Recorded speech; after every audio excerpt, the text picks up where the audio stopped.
और आज के बाद आपको एफ ब्लॉक चैप्टर के अंदर तो बिल्कुल भी दिक्कत नहीं आने वाली है। इन एफ ब्लॉक एलिमेंट्स को हम इनर ट्रांजिशन एलिमेंट्स के नाम से भी जानते हैं। पहले आपके पास लेंथेनॉइड सीरीज जो कि 58 से लेकर 71 तक के एलिमेंट्स होते हैं। दोनों के दोनों सीरीज पीरियोडिक टेबल के ग्रुप 3 को बिलोंग करते हैं। Hello students, welcome to revision. और हमारे वन शॉट सीरीज के अंदर आज हम लोग स्टार्ट करने वाले हैं एक और बड़ा इंपॉर्टेंट और इंटरेस्टिंग, तो मैं नहीं बोलूंगा लेकिन हाँ आप लोगों के लिए बहुत डिफिकल्ट रहता है चैप्टर। इसका नाम है एफ ब्लॉक एलिमेंट्स। तो आज हम लोग बहुत अच्छे से इसको कवर करेंगे और आज के बाद आपको एफ ब्लॉक चैप्टर के अंदर तो बिल्कुल भी दिक्कत नहीं आने वाली है। तो अगर आपको चैप्टर को पढ़ने में मजा आया तो वीडियो को लाइक जरूर करें, शेयर करें और चैनल को सब्सक्राइब जरूर कर लें, क्योंकि ऐसे और शानदार, धमाकेदार और समझ में आने वाले लेक्चर्स हम लोग आपके लिए लाते रहेंगे। चलिए शुरू करते हैं। सबसे हम लोग एफ ब्लॉक एलिमेंट्स में अगर बात करें तो इन एफ ब्लॉक एलिमेंट्स को हम इनर ट्रांजिशन एलिमेंट्स के नाम से भी जानते हैं। इनके अंदर जो लास्ट इलेक्ट्रॉन होता है वो n-2f सबशेल में एंटर करता है। So the elements in which the last electron enters in n-2f subshell are called F block elements. The F block elements comprise of the two series. पहली आपके पास lanthanoid series जो कि 58 से लेकर 71 तक के एलिमेंट्स होते हैं, और दूसरी है एक्टिनॉइड सीरीज जो कि 90 से लेकर 103 तक के एलिमेंट्स होते हैं। दोनों के दोनों सीरीज पीरियोडिक टेबल के ग्रुप 3 को बिलोंग करती है। तो लेंथेनॉइड्स और एक्टिनॉइड्स एक्चुअली ग्रुप 3 एलिमेंट्स हैं जिनको पीरियोडिक टेबल में अलग से बनाकर जगह दी गई है। तो ये सबसे पहले हम बात करेंगे लेंथेनॉइड्स के बारे में, क्योंकि उन्हीं की प्रॉपर्टीज पहले हम सीखेंगे, उन्हीं के बेसिस पर हम फिर एक्टिनॉइड्स से भी डील करेंगे। 4f सीरीज या फिर लेंथेनॉइड सीरीज इलेक्ट्रॉनिक कॉन्फ़िगरेशन। तो देखो आप जब भी लेंथेनॉइड्स में जाते हो, यहां पर पहले ना 6s ऑर्बिटल पूरा भर चुका होता है, उसके बाद 5d में एक इलेक्ट्रॉन आता है, फिर 4f भरता है 1 से 14 तक, और उसके बाद वापस से 5d भरना शुरू होता है। तो इनके लिए अगर आप इलेक्ट्रॉनिक कॉन्फ़िगरेशन देखो तो 3 आपको शेल दिखाई देंगे, यानी 4f 1 to 14, 5d 1 और 6s में 1 से 2 इलेक्ट्रॉन आपको दिखेंगे। अगर आप इसको जनरल इलेक्ट्रॉनिक कॉन्फ़िगरेशन में बदलना चाहो तो आप इसका जनरल इलेक्ट्रॉनिक कॉन्फ़िगरेशन लिख सकते हो n-2f 1 to 14, n-1d 1 और ns 1 to 2। सही है। तो इस तरह से इनका इलेक्ट्रॉनिक कॉन्फ़िगरेशन बनता है।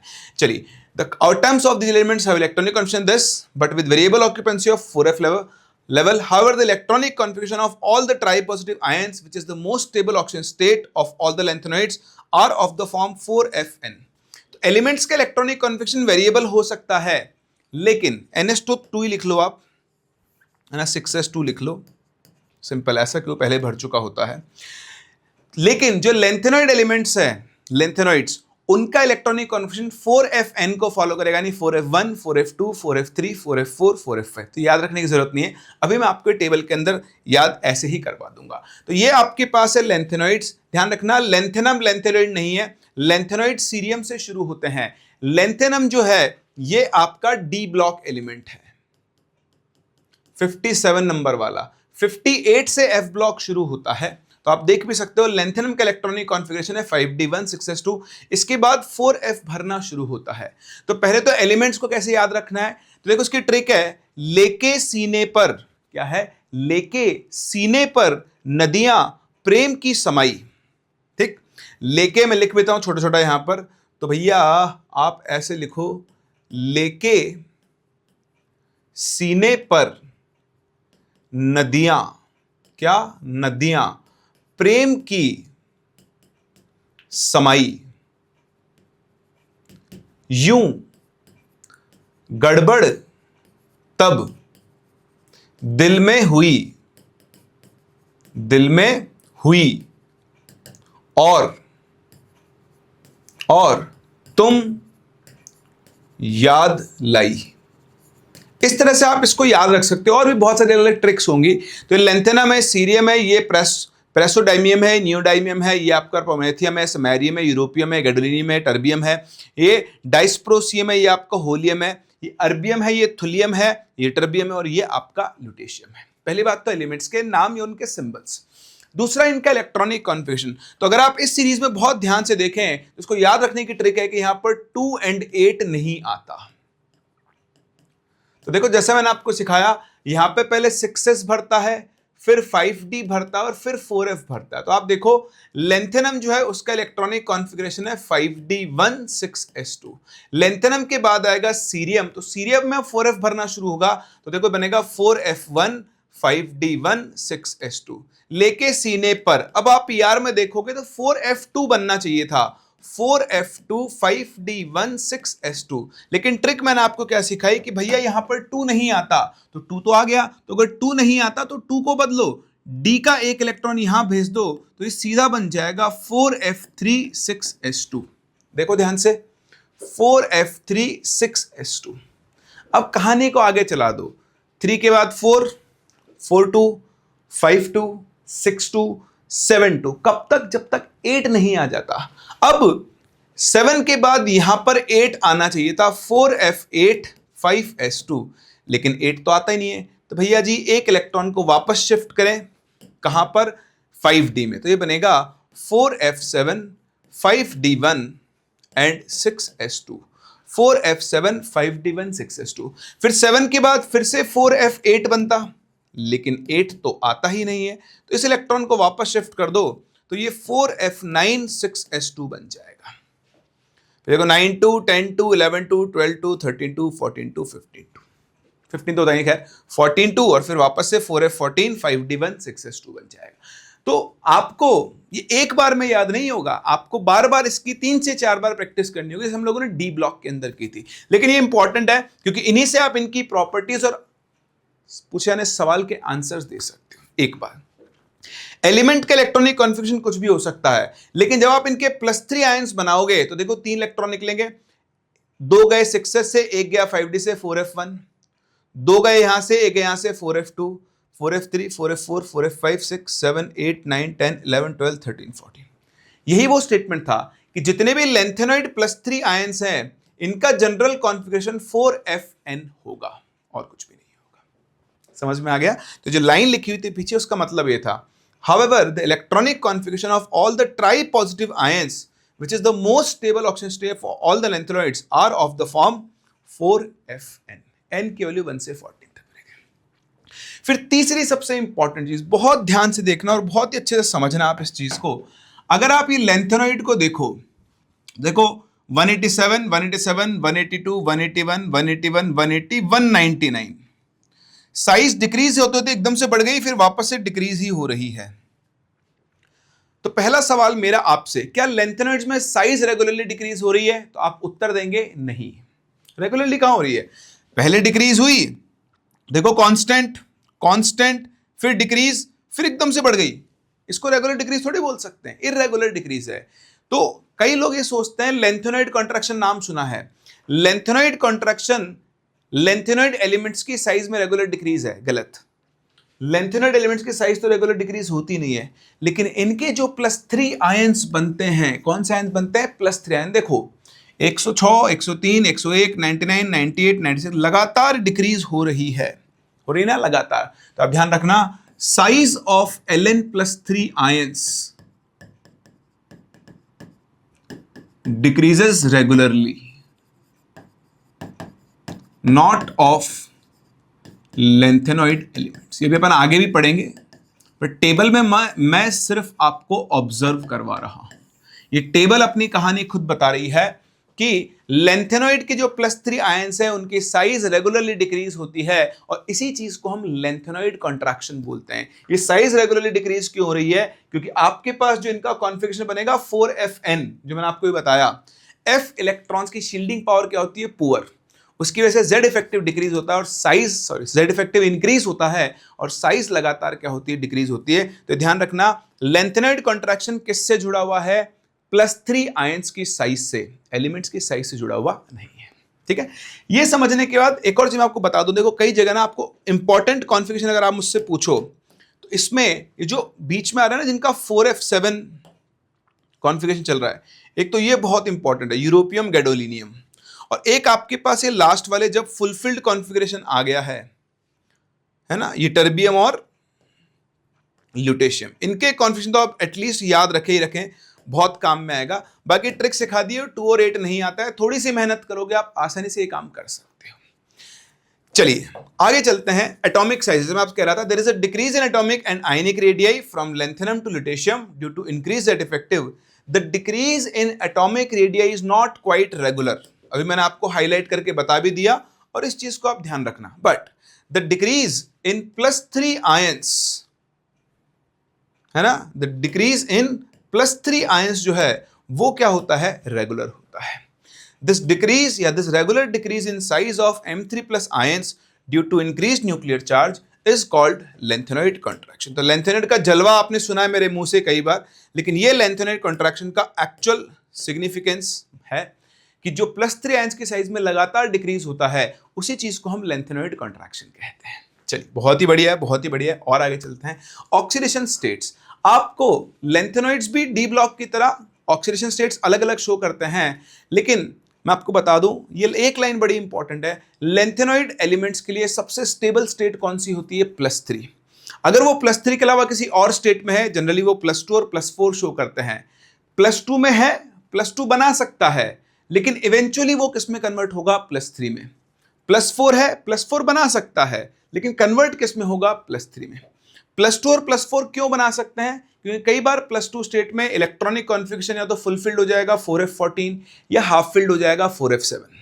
सिमिलरली +4 में भी कभी कभी कॉन्फ़िगरेशन नोबल गैस कॉन्फ़िगरेशन को या फुलफिल्ड कॉन्फ़िगरेशन को अटेन कर लेता है, इसलिए +4 भी बन सकती है। लेकिन लेंथेनॉइड चाहे +2 में हो, चाहे +4 में हो, चाहे +5 में हो, चाहे +6 में हो, लौट के बुद्धू घर को आए, घूम फिर के वो कौन सी स्टेट में आएगा, +3। अब आप मेरी बात समझो, अगर कोई एलिमेंट, कोई लेंथेनॉइड एलिमेंट +2 में है, तो बताओ वो घूमकर किस में कन्वर्ट होगा, +3 में होगा। तो बताओ इटसेल्फ क्या हो रहा है, इटसेल्फ ऑक्सीडाइज, और जो खुद ऑक्सीडाइज होता है वो किसकी तरह काम करेगा, रिड्यूसिंग एजेंट की तरह। अगर आपके पास कोई लेंथेनॉइड है जो +4 ऑक्सीडेशन स्टेट में है, तो बताओ घूम के किस में कन्वर्ट होगा, +3। बताओ इटसेल्फ क्या होगा, रिड्यूस्ड, और जो इटसेल्फ रिड्यूस होता है वो किसकी तरह काम करेगा, ऑक्सीडाइजिंग एजेंट की तरह। तो आप ध्यान रखना, अगर आपके पास कोई +2 वाला लेंथेनॉइड है तो वो +3 में जाएगा, खुद ऑक्सीडाइज होगा, रिड्यूसिंग एजेंट की तरह काम करेगा। +4 में है तो वो +3 में आएगा, खुद रिड्यूस होगा, ऑक्सीडाइजिंग एजेंट की तरह काम करेगा। सही है, बात समझ में आ रही है? ये आपने सीख लिया तो आपका बहुत सारा काम, आप पढ़ते जाओ। Oxidation state, this irregularity arises mainly from the extra stability of empty, half filled और फुल फिल्ड। इसका मतलब क्या है, ये कहना चाह रहा है कि कभी कभी ये +2 +4 भी शो करते हैं। कब शो करेंगे, जब हाफ फिल्ड या फुल फिल्ड कॉन्फ़िगरेशन आ जाएगा। Thus the formation of Ce+4, cerium +4 क्यों बनता है, ये रहा सीरियम का इलेक्ट्रॉनिक कॉन्फ़िगरेशन, 2 3 4, 4 इलेक्ट्रॉन निकाल दो, Ce+4 के अंदर आपको नोबल गैस कॉन्फ़िगरेशन मिल जाएगा। इसलिए पहली बात तो Ce+4 बनता है, बनने दो, लेकिन ये घूम फिर के कहां पर आएगा, हाँ, +3 में। और जब ये +3 में कन्वर्ट होगा तो बताओ खुद क्या होगा, रिड्यूस, किसकी तरह काम करेगा, ऑक्सीडाइजिंग एजेंट की तरह। पढ़ लो आराम से। चलिए ऐसे देखो, कुछ आपके पास +2 में फॉर्म होगा, जैसे यूरोपियम है, यूरोपियम +2 फॉर्म हुआ, होने दो। क्यों फॉर्म हुआ, क्योंकि उसका कॉन्फ़िगरेशन जो है वो हाफ फील्ड पे पहुंच जाएगा, है। लेकिन ये फिर से किस पे कन्वर्ट होगा, +3, खुद क्या होगा, ऑक्सीडाइज, किसकी तरह काम करेगा, रिड्यूसिंग एजेंट की तरह। YB+2 रिड्यूसिंग एजेंट की तरह, F14 कॉन्फ़िगरेशन है। TB+4 बनेगा, लेकिन बनने के बाद वापस +3 में आएगा, खुद रिड्यूस होगा, किसकी तरह काम करेगा, ऑक्सीडाइजिंग एजेंट। सिंपल है, बस इतना ही आपको समझना है, यही सब कुछ लिखा हुआ है, ठीक है। चलिए आगे बढ़ते हैं यहां से। जनरल कैरेक्टरिस्टिक्स, सभी के सभी लेंथेनॉइड्स सिल्वरी व्हाइट मेटल्स होते हैं, सिल्वरी व्हाइट सॉफ्ट मेटल्स हैं, एंड टार्निश रैपिडली, मतलब हाईली रिएक्टिव होते हैं। टार्निश होने का मतलब क्या है, यहां पर लिखाने बताता हूं, फॉर्मेशन ऑफ ऑक्साइड लेयर, इनकी सरफेस के ऊपर ऑक्साइड लेयर का फॉर्मेशन हो जाता है। जैसे आप एल्यूमिनियम के नए चमकते हुए बर्तन लेकर आओ, 4-6 महीने के बाद उनके ऊपर काली सी लेयर बन जाती है, गंदे से हो जाते हैं, दैट इज कॉल्ड टार्निशिंग, ठीक है। Many trivalent lanthanoid ions are coloured, ध्यान रखना, मेनी, सारे नहीं, मेनी लेंथेनॉइड, ये पूछा जा चुका है नीट के अंदर पहले भी। Many trivalent lanthanoid ions are coloured both in the solid state and in aqua solution. Color of these ions may be attributed to the presence of unpaired f electrons. Transition होता है जिसकी वजह से colour होगा। जैसे मैं आपको यहां पर अगर पीछे ले आकर दिखाऊं तो ये +3 आयन है, 4f0, 4f14, यानी जो ल्यूटेशियम है +3 में वो कलरलेस होगा क्योंकि उसके पास कोई भी अनपेयर्ड इलेक्ट्रॉन नहीं है। लेकिन 4f1 से लेकर, ये लेंथेनॉइड नहीं है लेंथेनम, इसलिए इसको काउंट नहीं करेंगे। सीरियम से लेकर यूटर्बियम तक सभी कलर्ड होंगे, लेकिन जो आपका ल्यूटेशियम है वो कलर्ड नहीं होगा। बात समझ में आ रही है? तो छोटे छोटे पॉइंट्स है, लैंग्वेज जिनको आपको समझना होगा और कुछ भी नहीं है इनके अंदर, ठीक है। नाइदर La3+ नॉर Lu3+, कोई n पर इलेक्ट्रॉन नहीं है, इसलिए कोई कलर शो नहीं करते हैं। बट La+3 तो लेंथेनॉइड वैसे भी नहीं है, Lu3+ जो है वो कलर शो नहीं करता है। ठीक है जी, आगे चलते हैं। केमिकल प्रॉपर्टीज, जैसे ना बताया, in their chemical behaviour in general the earlier members of the series are quite reactive similar to calcium, but with increasing atomic number they behave more like aluminium, यानी उनकी रिएक्टिविटी धीरे धीरे क्या होती है, डिक्रीज। एल्यूमिनियम की तरह ये ऑक्साइड लेयर बना लेते हैं अपनी सरफेस के ऊपर। ठीक है, बहुत आसान सी केमिकल प्रॉपर्टीज है, कुछ भी नहीं है, देखो और लिख लो, खुद ही लिख दोगे। जैसे एल्कली मेटल्स होते हैं ना, मोस्टली वैसी प्रॉपर्टीज है। देखो एसिड के साथ हाइड्रोजन रिलीज करते हैं, रिएक्टिव मेटल्स है। ऑक्सीजन के साथ बर्न होके लेंथेनॉइड खुद कौन सी स्टेट में होता है, +3, ऑक्साइड में ऑक्सीजन -2 क्रॉस मल्टीप्लाई करो, Ln2O3 ऑक्साइड बन गया। सल्फर के साथ Ln2S3 टाइप का सल्फाइड बन जाएगा। नाइट्रोजन के साथ LnN टाइप का नाइट्राइड बन जाएगा, क्योंकि नाइट्रोजन जो है नाइट्राइड फॉर्म में N3- होता है, क्रॉस मल्टीप्लाई करो 1:1 का रेशियो। कार्बन के साथ ये इंटरस्टिशियल कार्बाइड्स बनाते हैं LnC2 टाइप के। H2O के साथ भी ये हाइड्रोजन रिलीज करता है। तो ये दो रिएक्शंस आपकी ज्यादा इंपॉर्टेंट, इनको ध्यान रख लेना कि लेंथेनॉइड मेटल्स जो है वो वाटर के साथ भी हाइड्रोजन रिलीज करती हैं और एसिड के साथ भी हाइड्रोजन रिलीज करती हैं। तो जैसे एल्कली मेटल्स रिएक्शन शो करती है, सिमिलर टाइप की रिएक्शंस आपकी लेंथेनॉइड मेटल्स शो करती है। बस हो गए लेंथेनॉइड्स खत्म, इससे ज्यादा इनमें कुछ याद नहीं रखना है। ये सारी जो चार्ट में लिखा हुआ है वही सारी रिएक्शंस हैं यहाँ पर। ठीक है, चलिए ये आपको ध्यान रखना, this is very very very important. Misch metal, misch metal एक अलॉय है जिसके अंदर 95% के आसपास एक लेंथेनॉइड मेटल होनी चाहिए, और उसमें भी सीरियम और लेंथेनम इसमें प्रेजेंट है। वैसे लेंथेनम खुद लेंथेनॉइड मेटल नहीं है, बट स्टिल इसको काउंट कर लेते हैं यहां पर कि दिखा रहे हैं आपको। मेजरली इसमें सीरियम और लेंथेनम होता है, तो सीरियम तो है लेंथेनॉइड मेटल। तो एनसीईआरटी में तो इतना भी नहीं दिया है, एनसीईआरटी में सिर्फ इतना लिखा है 95% लेंथेनॉइड मेटल होना चाहिए और 5% आयरन, और बाकी ट्रेसेस के अंदर कुछ अदर एलिमेंट्स हो सकते हैं। But this is very important, इसका कॉम्पोजिशन आपको ध्यान रखना है, आपके काम में आ सकता है। ठीक है, चलिए इसके बाद चलते हैं अपनी अगली सीरीज के ऊपर, जिनको हम जानते हैं by the name of actinoids. तो लेंथेनॉइड्स खत्म हो गए, इतना ही आपको उनके बारे में पढ़ना है। एक्टिनॉइड जो है वो आपके 90 से 103 तक आते हैं। अगेन इनके कॉन्फिगरेशन में देखोगे, वहां पहले 6s भर रहा था, अब यहां पहले 7s भरता है, फिर 6d में एक इलेक्ट्रॉन जाता है और फिर 5f भरना शुरू होता है। तो सेम चीज आप यहां पर ऑब्जर्व भी करोगे। 5 सीरीज है, याद कैसे रखना, एक था पागल, क्या था, एक था पागल, उसने एज इट इज लिखेंगे नेपच्यूनियम प्लूटोनियम अमेरिका को बेचकर क्या किया, एक था पागल, उसने नेपच्यूनियम प्लूटोनियम अमेरिका को बेचकर क्या किया, अमेरिका को बेचकर, बेचकर में दोनों आगे ध्यान रखना, इसको मिलाकर हमने लिखा है बेचकर। ठीक है, आइंस्टाइन को, किसको, आइंस्टाइन को फ्री में नॉर्वे लेकर गया। कहां लेकर गया, आइंस्टाइन को फ्री में ये नॉर्वे लेकर गया। सो क्या कह रहे हैं हम कि एक था पागल, उसने नेपच्यूनियम प्लूटोनियम अमेरिका को बेचकर आइंस्टाइन को फ्री में नॉर्वे लेकर गया। ये तो आगे एलिमेंट्स को याद रखने की ट्रिक। देखो ऑब्वियस सी बात है, इनको याद रखने में थोड़ी मेहनत तो आपको करनी ही पड़ेगी। दूसरा, कॉन्फ़िगरेशंस को देखो तो आप यहां पर ट्रिक बना सकते हो, खुद से बना लो, किसी की जरूरत नहीं है। आपको यहां 8 नहीं आता, देखो 1 आ रहा है, 2 आ रहा है ना, 3 भी आ रहा है, बट यहां पर 8 नहीं आता है, थोड़ा सा आपको ध्यान रखना पड़ेगा। तो आप देखो 6d 7s2 होता है ना, 1 और 8, 1 and 8 नहीं आता। तो आप देखो पहले आ गया 6d 7s2, फिर आना चाहिए था 5f1 6d 7s2, लेकिन 1 नहीं आता, एक इलेक्ट्रॉन अंदर ट्रांसफर होगा। तो थोरियम का इलेक्ट्रॉनिक कॉन्फ़िगरेशन है 6d 7s2, ये आपका एनसीईआरटी में दिया है। फिर इसके बाद वापस से आप देखोगे तो 5f1 6d 7s2 पर 1 नहीं आता, तो एक इलेक्ट्रॉन ट्रांसफर करो, तो 5f2 6d 7s2। अब 8 तक चलते रहो, 212 312 412, यहां आता 512, तो आप 512 भी लिख सकते हो और 5f6 7s2 भी लिख सकते हो, कोई दिक्कत नहीं है। ठीक है, फिर 72, तो आप 5 भी लिख चाहो तो 1 5 and 8 नहीं आता, अगर पूरी ट्रिक बनाना चाहो तो 1 5 and 8 नहीं आता, ये लिख लो। 6 2, फिर 7 2, फिर देखो 8 आना चाहिए था पर 8 तो आता ही नहीं, तो 7 1 2, फिर 8 आना चाहिए था, 8 तो आता ही नहीं, तो एक इलेक्ट्रॉन ट्रांसफर होगा, 5 F 9 7 S 2, 10 2, 11 2, 12 2, 13 2, 14 2 एंड 14 1 2। तो आप ध्यान रखना इसमें आपका 1 5 और 8 नहीं आता है, तो फर्स्ट वाले में कॉन्फ़िगरेशन चेंज होगा, एक आपका कॉन्फ़िगरेशन यहां पर चेंज हो रहा है। ठीक है, ये थोड़ा सा आपको प्रैक्टिस करनी पड़ेगी लिख लिख कर, ये ट्रिक एक बार में याद नहीं होगी, मैं फिर बोल रहा हूं, पेपर लो, बैठो, 4 से 5 बार इसे बनाओ। अगर आप इसे याद करना चाहते हो तो, नहीं करना चाहते हो तो देखो कोई दिक्कत ही नहीं है ना, बात समझ रहे हो आप मेरी। चलिए बाकी कहानी सेम है, देखो इनके भी +3 आयंस की साइज लगातार डिक्रीज होती है और इस चीज को हम बोलते हैं एक्टिनोइड कॉन्ट्रैक्शन। क्या बोलते हैं? एक्टिनोइड। जैसे लेंथेनॉइड कॉन्ट्रैक्शन था वैसे एक्टिनोइड कॉन्ट्रैक्शन था। चलिए आगे बढ़ते हैं। atomic sizes general trend in lanthanoid is observable in the actinide as well. There is a gradual decrease in the size of atoms or M3 plus ions across the series. This may be referred to as the actinoid contraction. Same है, सब कुछ same है।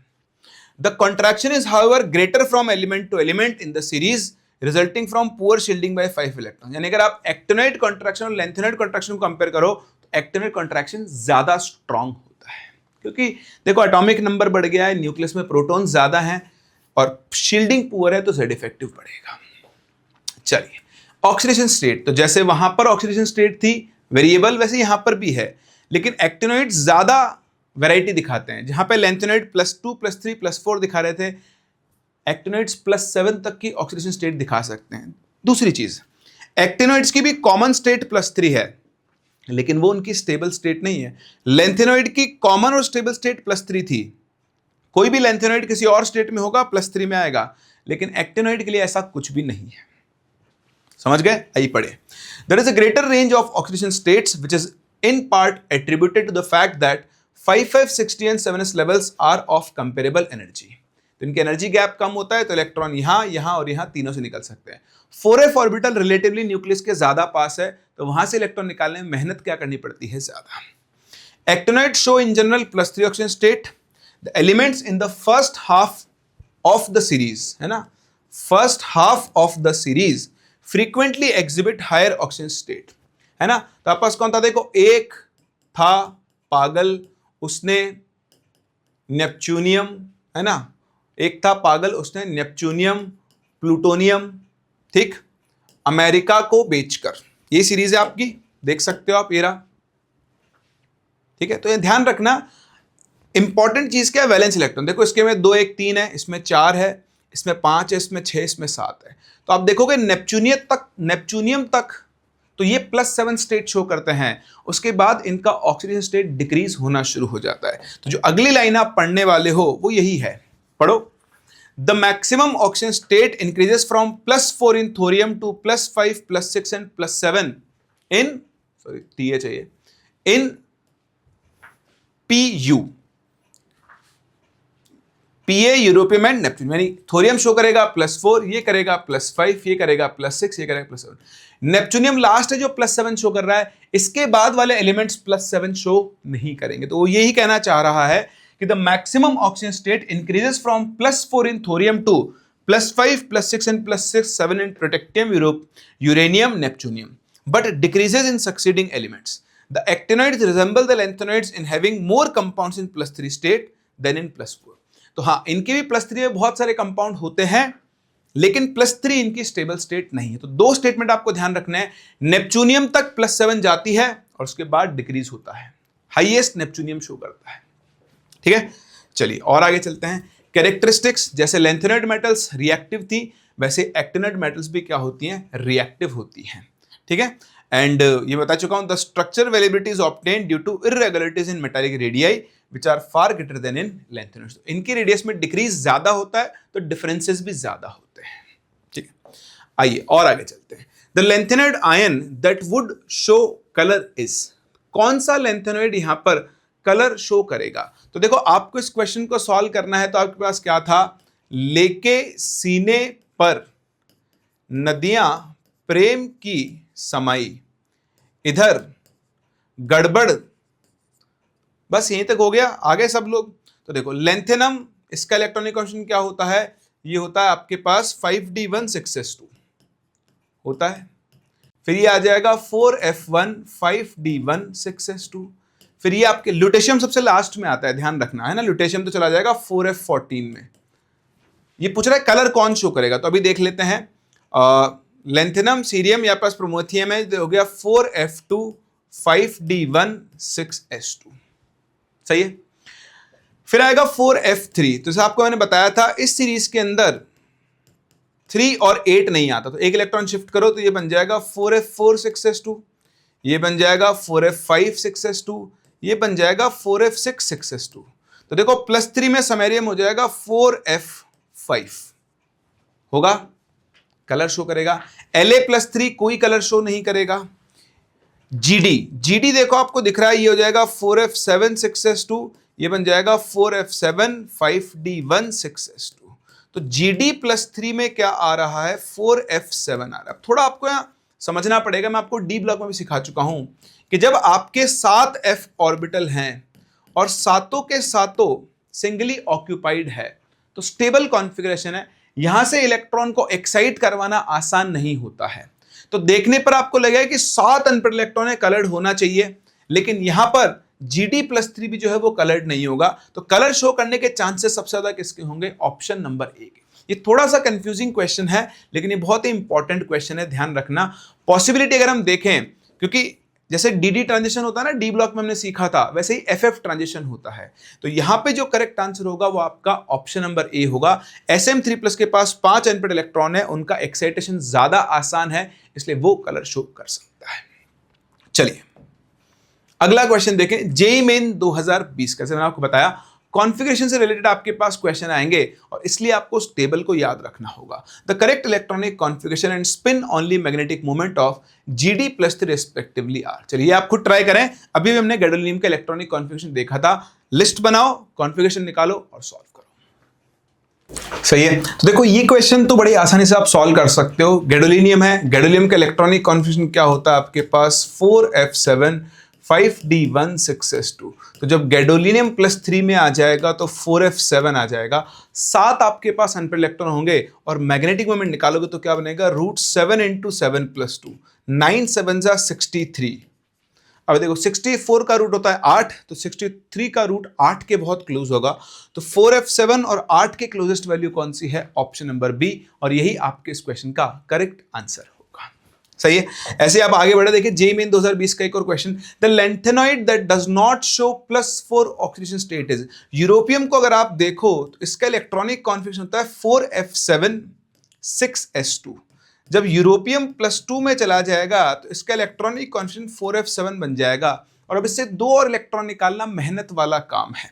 सही बात है, इसलिए ये नहीं होगा। लेके सीने पर सीरियम होता है 4f1 5d1 6s2। जैसे से 4 इलेक्ट्रॉन निकाल लोगे नोबल गैस कॉन्फ़िगरेशन को अटेन कर लेगा।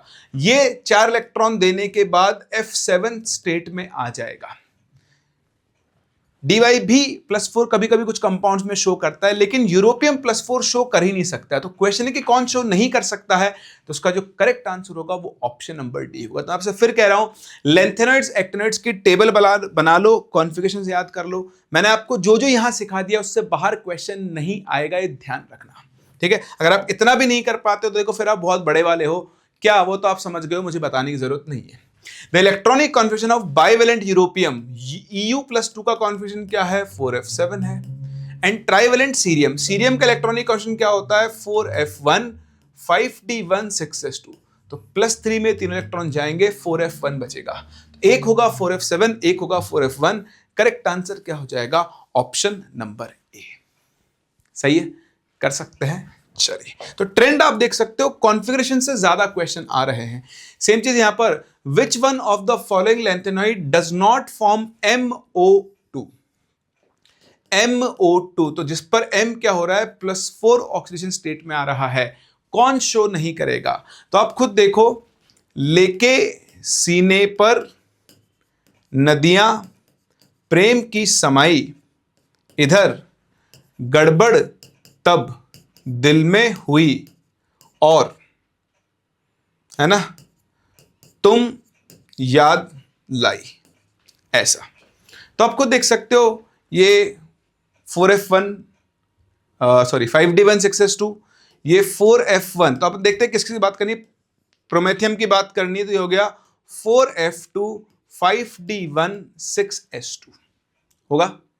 ठीक है जी। फिर आपके पास कौन आएगा, ND, या था 4f3, लेकिन यहां पर 3 6 और 9 नहीं आता, तो 3 नहीं आता तो क्या बन जाएगा, एक इलेक्ट्रॉन शिफ्ट कर देंगे 4f4 6s2। ठीक है। फिर आएगा यूटर्बियम, यूटर्बियम कहां है, यहां पर ये रहा, यूटर्बियम क्या आएगा 4f, देखो आता है 4f14 5d, तो आएगा 4f14 6s2। तो देखो यूटर्बियम 2 इलेक्ट्रॉन देके 4f14 में चला जाएगा, बाकी का मुझे नहीं पता, लेकिन यूटर्बियम जो है वो +2 ही शो कर पाएगा, +4 शो नहीं करेगा, और मुझे MO2 बनाने के लिए +4 चाहिए, इसलिए इस क्वेश्चन का जो करेक्ट आंसर होगा वो ऑप्शन नंबर डी होगा। थोड़ा आपको चतुराई से खेलना पड़ेगा, तभी जाके आप इनके आंसर्स दे सकते हो। आगे बात समझ में, तो ध्यान रखना इस तरह के क्वेश्चन नीट में रिपीट हो सकते हैं। देखिए जेईई मेन 2021 का क्वेश्चन है, assertion A, size of Bk3+ ion is less than Np3+ ion. अब आपको देखना पड़ेगा कि एक्टिनोइड सीरीज में क्या था, एक था पागल, उसने यूरेनियम, नेपच्यूनियम, प्लूटोनियम अमेरिका को बेचकर, है ना, अमेरिका को बेचकर, तो बेचकर बी क्या आया बाद में, एनपी आया पहले, लगातार जाने पर साइज डिक्रीज होती है +3 आयन की, तो नेपच्यूनियम +3 साइज में बीके +3 से बड़ा होगा। बिल्कुल सही है, BK +3 ion is less than NP3+ ion, statement 1 सही है। Above is a consequence of the lanthanoid contraction, गलत है, ये एक्टिनोइड कॉन्ट्रैक्शन का कॉन्सिक्वेंस है, तो पहला सही है, दूसरा गलत है। A is true but R is false. Correct answer to this question will be option number D. सही, तो ऐसे ही क्वेश्चन आपके सामने हैं। कुछ और इंपॉर्टेंट चीजें बता रहा हूं, ये देखो एक और क्वेश्चन जेईई मेन 2021 का, ये E0 value of C+4 to C+3 is 1.74। मैंने आपको क्या सिखाया, सभी लेंथेनॉइड्स की स्टेबल स्टेट कौन सी है, +3। लेंथेनॉइड किसी भी स्टेट में हो वो +3 में आएगा, तो क्या C+4 से +3 आना चाहेगा, हाँ, इसीलिए इसका E0 पॉजिटिव है, तो स्टेटमेंट बिल्कुल सही है। Statement 2, C is more stable in C+4, ये गलत है, स्टेबल तो वो +3 में ही है, +4 बना लेता है लेकिन घूम फिर के कहां पर आएगा, +3 में। तो पहला स्टेटमेंट सही है और दूसरा गलत है। इस क्वेश्चन का भी करेक्ट आंसर क्या होगा, ऑप्शन नंबर डी होगा। कर सकते हैं, चलिए बढ़ते हैं। अब देखो यहां से आगे और कुछ और पॉइंट्स मैं आपको बता रहा हूं जो आपको याद रखने, इनसे डायरेक्ट क्वेश्चंस आ सकते हैं, एनसीईआरटी से मैंने उठाए हैं, ठीक है ना। पहला, actinoids have more complex magnetic properties than lanthanoids, ये सब आपको एनसीईआरटी में दिया हुआ है। एक चीज ध्यान रखना, यहां पर हम एक टर्म कंपेयर करते हैं, मैग्नेटिक ससेप्टिबिलिटी, तो ये आप बहुत अच्छे से ध्यान रखें कि अगर आप मैग्नेटिक ससेप्टिबिलिटी की बात कर रहे हैं, यानी मैग्नेटिक प्रॉपर्टीज की, तो वो लेंथेनॉइड्स की जो होती है वो एक्टिनॉइड से क्या होती है, ज्यादा होती है। तो स्टेटमेंट को आप थोड़ा ध्यान रखें, मैंने सिंप्लीफाई कर दिया इसको कि lengthenoids generally exhibit stronger magnetic values, magnetic properties as compared to actinoids। तो जब हम magnetic susceptibility की बात करते हैं वो lengthenoids की ज्यादा होती है और actinoids की कम, ये एक इंपॉर्टेंट पॉइंट है, ध्यान रखना। दूसरा, actinoids की एक्टिव एनर्जी जो होती है have lower ionization enthalpies than early lanthanoids। ऐसा क्यों, क्योंकि देखो अगर आप lengthenoids को देखो और actinoids को देखो, ठीक है, तो ये है 6s 5d 4f, ठीक है। अब अगर आप 4f से कंपेयर करो 5d, फिर आएगा 6s, फिर आएगा 6p, फिर आएगा 6d, फिर आएगा 7s, और यहीं कहीं बीच में आएगा 5f, ऐसा। तो ये 4f, ये 5d, फिर आपके पास आएगा 5f। तो आप देखो 4f is closer to nucleus है, जबकि 5f जो है वो रिलेटिवली दूर है, रिलेटिवली अवे। इसलिए 5f से इलेक्ट्रॉन निकालने में मेहनत ज्यादा नहीं करनी पड़ेगी, लेकिन 4f से इलेक्ट्रॉन निकालने में आपको मेहनत क्या करनी पड़ेगी, ज्यादा। इसलिए अर्ली लेंथेनॉइड्स की आयनाइजेशन एनर्जी एक्टिनॉइड से क्या होती है, ज्यादा। बस ये 2 पॉइंट्स और आपको इनके बारे में ध्यान रखने हैं, ठीक है। बाकी लेंथेनॉइड्स भी रिएक्टिव मेटल्स हैं, और जैसे एक्टिनॉइड्स जैसे लेंथेनॉइड्स होते हैं वैसे एक्टिनॉइड्स भी रिएक्टिव मेटल्स हैं। सभी तरह के एसिड्स के साथ रिएक्ट करके ये भी हाइड्रोजन वगैरह ही रिलीज करते हैं, ठीक है। चलिए लास्ट इनके यूजेस, या स्किप कर देते हो। डी और एफ ब्लॉक का मिक्स यूज है, तो डी ब्लॉक हम पहले कवर कर चुके हैं। Iron and steel are the most important construction materials, हमको पता है, ठीक है। The removal of impurities and addition of carbon alloying metals such as chromium, manganese, nickel. Steel के बहुत सारे टाइप है, मैंने आपको स्टेनलेस स्टील का एग्जांपल भी दिया था, उसी के रिगार्डिंग स्टेटमेंट है, ऐसा कुछ इंपॉर्टेंट नहीं है। Some compounds are manufactured for special purpose such as TiO2 for pigment, तो ये इंपॉर्टेंट है, ध्यान रखना, ये बना के पूछ सकता है। TiO2 पिगमेंट इंडस्ट्री में काम में आता है, और MnO2 ड्राई बैटरी सेल्स, जो आपके घर में रिमोट में सेल डलते हैं ना, उनको ड्राई सेल्स बोलते हैं, उनके अंदर MnO2 का पेस्ट एज इलेक्ट्रोलाइट काम में आता है। बैटरी इंडस्ट्री में जिंक, निकल, कैडमियम काम में आते हैं, ये हम इलेक्ट्रोकेमिस्ट्री में पढ़ चुके हैं। डैनियल सेल में जिंक होता है, निकल कैडमियम बैटरी में निकल और कैडमियम होते ही हैं। Elements of group 11 are still worthy of being called noble metals, silver, gold, copper. Ag and Au are coinage metals, आपको पता ही है। दो नाम याद रखना, UK copper coins are copper coated steel, steel के ऊपर आपने कॉपर की कोटिंग कर देती होती है, और एक होता है सिल्वर यूके कॉइन्स, तो इनमें सिल्वर नहीं होता है, ये कॉपर और निकल का एक अलॉय होता है। डी ब्लॉक मेटल्स कैटलिस्ट की तरह काम में आती है, मैं आपको पहले बता चुका हूं। सो V2O5 कैटलाइज करता है कॉन्टैक्ट प्रोसेस में SO2 को, है ना। TiCl4 जिगलन आटा कैटलिस्ट हो गया है, पॉलीथीन बनाने के काम में आता है। हेबर्स प्रोसेस में आयरन और मोलिब्डेनम काम में आता है। सब कुछ मैं पढ़ा चुका हूं, एक बार आप इनको वापस से बस गो थ्रू कर लेना, और ये यूजेस इंपॉर्टेंट है। फोटोग्राफी के अंदर सिल्वर ब्रोमाइड काम में आता है, ये सब डी ब्लॉक के यूजेस है। एफ ब्लॉक मेटल्स के एज सच बहुत ज्यादा यूजेस आपको एनसीईआरटी में दिए हुए भी नहीं है, और आपको उन्हें कवर भी नहीं करना है। तो एक नजर इन पे अच्छे से मार लेना, ये मैं आपको पहले डी ब्लॉक में पूरा कवर करवा चुका हूं। अगर आपने डी ब्लॉक का लेक्चर नहीं देखा है तो अभी जाके देख लें। डी ब्लॉक में भी आपको जितना मैंने पढ़ाया बस उसी के ऊपर फोकस करना है, आपको वहीं से क्वेश्चंस मिलेंगे और आराम से आप उनको सॉल्व कर सकते हैं। तो यहीं पे खत्म होता है अपना चैप्टर एफ ब्लॉक। इसे अच्छे से पढ़ें, क्वेश्चन सॉल्व करें और आगे बढ़ जाएं, बाकी चैप्टर्स की तरफ मूव करें।